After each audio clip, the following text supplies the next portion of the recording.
Radio Publique Africaine.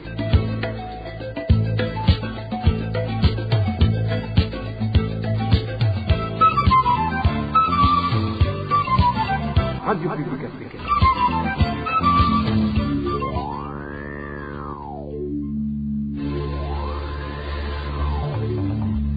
C'est le moment de suivre le journal parlé en français. À la présentation, Émile Nivasumba. Bienvenue dans le journal du 11 décembre 2022. Voici les principaux titres.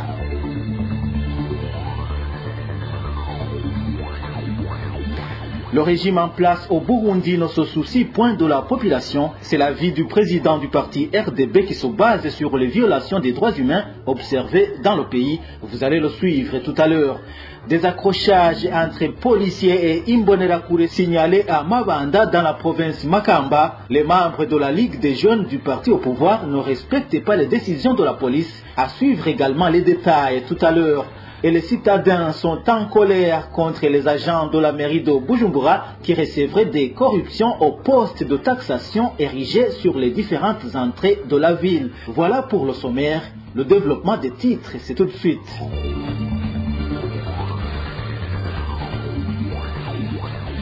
Page sécurité pour commencer, il s'observe une multiplication des assassinats un peu partout dans le pays. Vers la fin de la semaine, 2 personnes ont été tuées dans les provinces de Kirundo et Rumonge.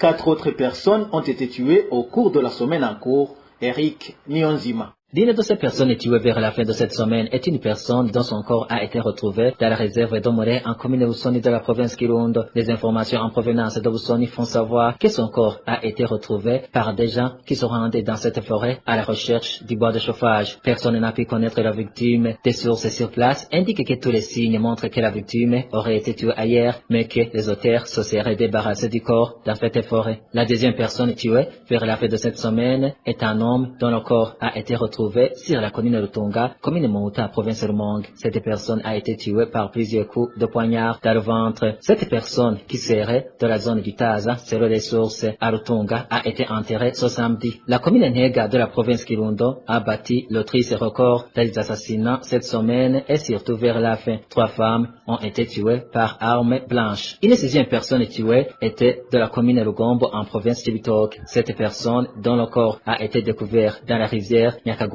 qui selon des sources sur place est un Imbonerakure qui a été tué par ses pères. L'intensification des actes de violation des droits humains et des assassinats est un autre signe qui montre que le pouvoir en place ne se soucie point de la population. Réaction de Jérémy Minani, président du Rassemblement des démocrates burundais. Jérémy Minani estime qu'il sera difficile que les Burundais connaissent la tranquillité avec le pouvoir du parti CNDD-FDD. Écoutez plutôt Jérémy Minani, président du parti RDB. Il est extrêmement difficile de comprendre pourquoi les violations graves des droits de l'homme, et notamment les assassinats ciblés, continuent de prendre une ampleur exceptionnelle ces derniers jours. Mais une chose est sûre, ces violations graves des droits de l'homme nous prouvent encore une fois que nous avons un régime qui a tourné le dos à sa mission principale, à savoir la protection du peuple burundais. Vous vous souvenez, M. Vincent Ndayishimiye était à la tribune des Nations Unies il y a 3 mois.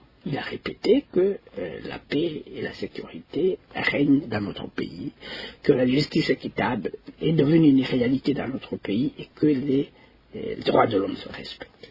Mais 3 mois plus tard, les violations des droits de l'homme prennent une ampleur inquiétante et M. Vincent Ndayishimiye, le détenteur du pouvoir autour de lui, semble ne pas être préoccupé. Surtout que ces violations des droits de l'homme ont en commun le fait qu'elles sont commises par les forces de défense et de sécurité du Burundi, la police, l'armée, le service national des renseignements ou la milice Imbonerakure, milice du parti CNDD-FDD au pouvoir dans notre pays. Bref, ces violations des droits de l'homme viennent contredire M. Vincent Ndayishimiye, le discours officiel de M. Vincent Ndayishimiye, qui, chaque jour, ne cesse de répéter que lui, il est là pour travailler pour le peuple burundais, que lui, il s'oppose à ces violations des droits de l'homme. Et ça nous rappelle que, aussi longtemps que le CNDD-FDD restera au pouvoir, les Burundais ne trouveront jamais de répit. Il nous appartient à nous les Burundais de comprendre que, de nous réveiller devant cette réalité et de comprendre que le plus longtemps que le CNDD-FDD restera au pouvoir, c'est le plus longtemps que nous allons souffrir. Voilà, c'est Jérémy Minani, le président du Rassemblement des démocrates burundais RDB en sigle. Parlons toujours droits de l'homme. C'est désolant de voir que certains administratifs et forces de l'ordre font partie de ceux qui menacent la femme alors qu'ils ont le devoir de la protéger. Déclaration de la présidente du mouvement des femmes et filles pour la paix et la sécurité au Burundi à la fin des 16 jours d'activisme contre les violences basées sur le genre. Le mouvement indique que le bilan des féminicides est très alarmant depuis le début de l'année en cours. Le MFFPS précise que la situation est devenue plus grave au cours des 3 derniers mois où plus de 10 femmes ont été tuées. Jeanne d'Arc Zaninyana cite des exemples récents qui, selon elle, prouvent combien la femme burundaise est menacée. On peut très bien affirmer que la situation des droits de l'homme reste critique jusqu'à maintenant. À l'exemple, c'est dernièrement, on a observé sur une vidéo une femme qui a été tabassée par un membre de la police. Personne n'a aidé cette femme pour la sortir de cette situation.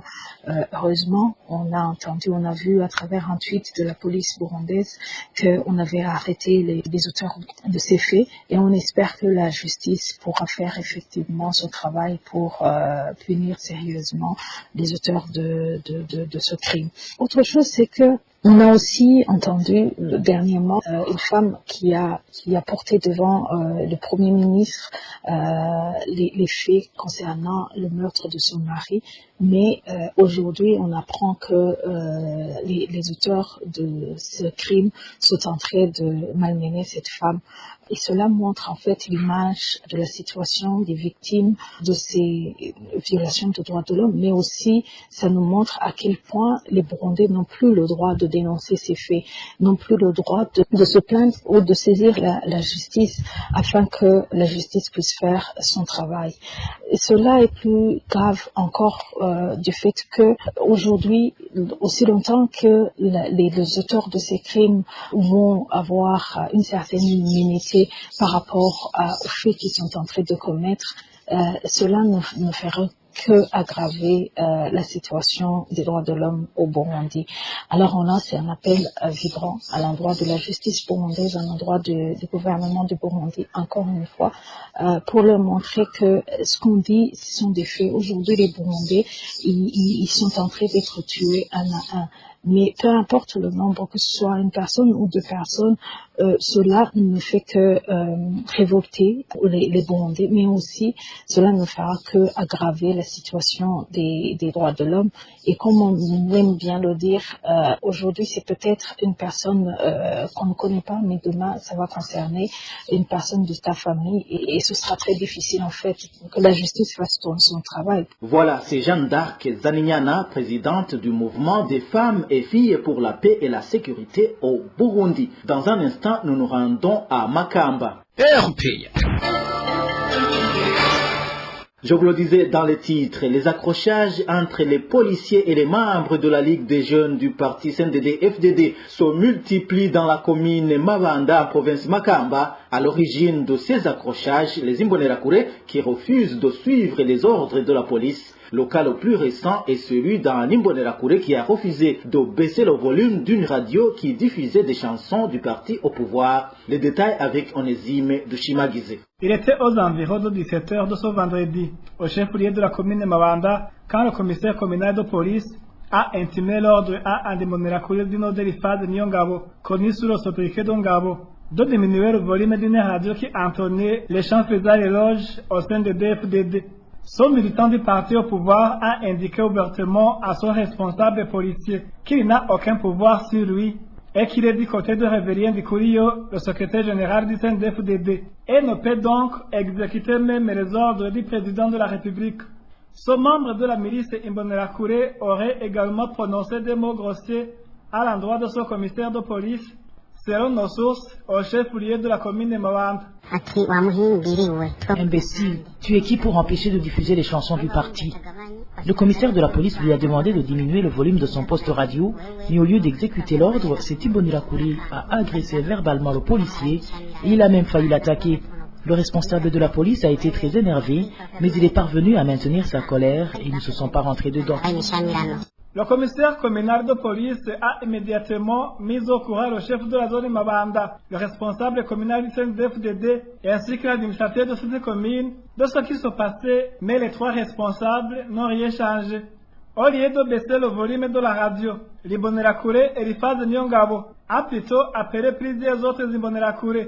Et ces derniers ont procédé à la collecte de l'argent pour acheter du carburant à mettre dans un groupe électrogène et ils ont animé cette musique jusqu'à 23h, témoigne cet habitant du chef-lieu de la commune de Mawanda.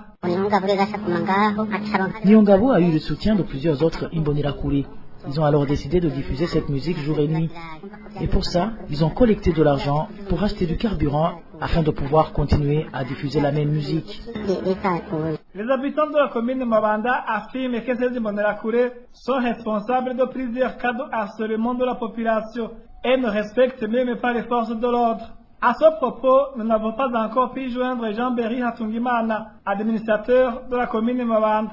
Je vous le disais également dans les titres, les habitants de la mairie de Bujumbura dénoncent la corruption observée sur des postes de taxation érigés sur les entrées de la mairie de Bujumbura. Selon ces citadins, certains agents de la mairie qui travaillent sur ces postes collectent de l'argent sans délivrer de quittance, et surtout dans les après-midi. Les détails avec Josiane Mouzanez. Sur toutes les routes nationales débouchant sur la mairie de Bujumbura, il y a des postes de taxation de la mairie. Toutefois, selon les usagers de ces routes, au lieu de collecter des taxes, les agents de la mairie ne font que se remplir les poches sans donner des quittances. Cet habitant de la mairie nous révèle le mode d'emploi. Nous assistons à scène de tout près, par exemple. Le sac de charbon n'est plus taxé car on paie main à main. Vous comprenez quoi quand la taxe n'est pas sanctionnée par une quittance? À propos des voitures pour box, on les taxe jusqu'à midi, puis à partir de 13h ou 14h, la taxe est remplacée par un paiement de pont de vin, sauf pour certains chauffeurs intègres qui exigent la quittance. Mais ils sont peu nombreux. Même situation que pour les camions, mais selon notre source, les camionneurs et les agents de la mairie s'arrangent pour en sortir tous gagnants. Pour les camions, comme nous l'avons déjà assisté, ils négocient. Par exemple, un camion chargé de 8 tonnes, on le taxe juste comme s'il transportait 5 tonnes et ils se partagent l'argent qui aurait servi de taxe sur les tonnes qui restent et l'affaire est oubliée.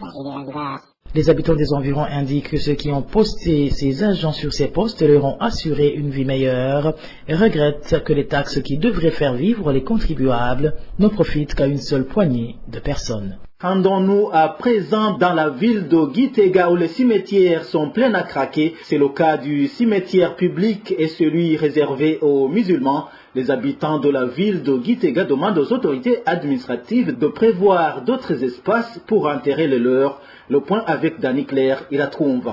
À propos de ces deux cimetières qui sont déjà pleins dans la ville de Gitega, l'un se trouve au quartier Mushasha, tandis que l'autre réservé aux musulmans est situé au quartier Chatania. Les habitants de cette ville de Gitega déplorent que ça fait longtemps qu'à défaut d'avoir des places libres dans ces deux cimetières, les familles sont obligées d'enterrer les leurs décédés dans les anciens sépulcres où avaient été ensevelis les corps d'autres personnes mortes. Ils disent également qu'il ne reste que peu de temps pour que même ces anciens tombeaux soient tous remplacés par des nouveaux, du fait que les sépulcres arrivent à l'extrémité de ce cimetière de Mushasha. Ces habitants expliquent que ces deux cimetières sont pleins à craquer parce que premièrement, la population a sensiblement augmenté dans la ville de Gitega et que deuxièmement, depuis l'année 2010, il y a 3 cimetières qui ont été fermés, lesquels se trouvaient à Zege, Karira et Bgoga. Ces 3 cimetières ont été fermés avant d'être pleins et certains espaces de ces cimetières ont été octroyés à des gens pour y construire des maisons. C'est pourquoi ces habitants demandent aux autorités administratives en province de Gitega de prévoir sans tarder d'autres espaces pour y ensevelir les corps des personnes décédées. C'est au moment où, dans le nouveau plan de la ville de Gitega, il est prévu que le cimetière sera situé sur la colline Elubanti, à environ 10 km de la ville de Gitega. Toutefois, ce cimetière s'est remplacé dans les parcelles des citoyens et il n'y a pas encore de route bien tracée qui arrive à cet endroit. Pour clore cette édition, parlons de ces immondices qui s'entassent de plus en plus autour du marché de Kotebu en zone Ngagara de la mairie de Bujumbura, surtout sur le parking des bus. Selon les commerçants, la cause de cette insalubrité est le retard d'évacuation de ces immondices. Elvis Nyomungere nous en dit plus. Arrivé au parking de bus desservant l'intérieur du pays, on fait immédiatement face aux odeurs nauséabondes selon les commerçants du marché de Kotebu. Selon ce commerçant, les restes de nourriture qui étaient régulièrement et qui pourrissent au fil des jours empirent la situation. C'est vraiment très immonde. La petite ruelle qui passe tout près du parking de Rugombo et Chibitoke est dans un très sale état. On y trouve des poivrons et d'autres légumes pourris. C'est vraiment répugnant. Le problème, c'est que ceux qui jettent ces ordures au parking de bus pensent que les collecteurs des immondices vont procéder à leur évacuation sans tarder. Ces déchets sont laissés par les commerçants, les vendeurs de mandarines ou des oranges, ainsi que les tenanciers de petits restaurants alentours. Tout ce monde stocke ces immondices dans l'espoir qu'ils seront évacués par les associations qui collectent les ordures. Mais malheureusement, cela n'est pas fait régulièrement et toute cette saleté s'éparpille dans les rues.